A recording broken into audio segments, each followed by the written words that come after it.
চলেন জাপানিজ ভাষার বর্ণমালাগুলো দিয়ে বাক্য এবং শব্দ নিয়ে আলোচনা করি। জাপানি ভাষা, এটা তো আবার একটা স্কুল না? হ্যাঁ, স্কুলটা তো অনেক সুন্দর, সুন্দর একটা স্কুল। আচ্ছা, জাপানিজ বর্ণমালা দ্বিতীয় সিরিজ নিয়ে আলোচনা করি। দ্বিতীয় সিরিজ শুরু হয় কা দিয়ে। কাতে হলো কাসা, কাসা হতে হলো ছাতা।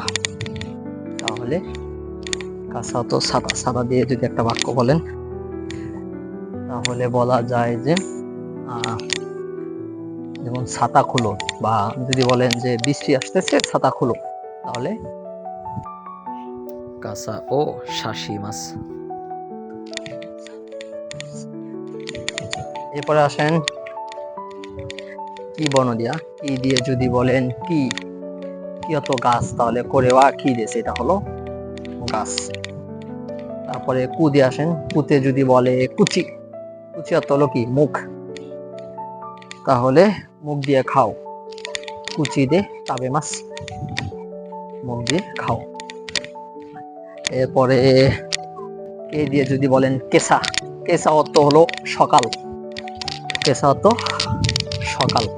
তাহলে যেমন সকালে কি খেয়েছেন, কেসা নানি ও তাবে মাছ কা, সকালে কি খেয়েছেন। আচ্ছা, এখন কেসা নিয়ে একটা জিনিস আলোচনা করি, সেটা হলো জাপানিজ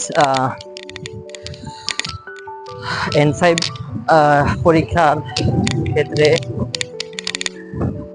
আপনার ওই যে সিনোনিমের সাইড যেটা হয় মন্দাই 3 বা 4 নাম্বার এরকম, ওখানে কেসা দিয়ে আপনার কোশ্চেন হয় সিনোনিমের ক্ষেত্রে। যেমন কেসা কি করছেন, মানে সকালে আপনি কি করেছেন, কেসা নানিও শিমাস্কা, সকালে কি করেছেন। তাহলে এখন এই কেসাটা হলো কি, মানে আজকের সকাল। হ্যাঁ, তাহলে সকালটা হলো আসা, সকাল। আর আজকে হলো খিও, খিনো, খিনো তো গতকাল, আর আজকে হলো কিও।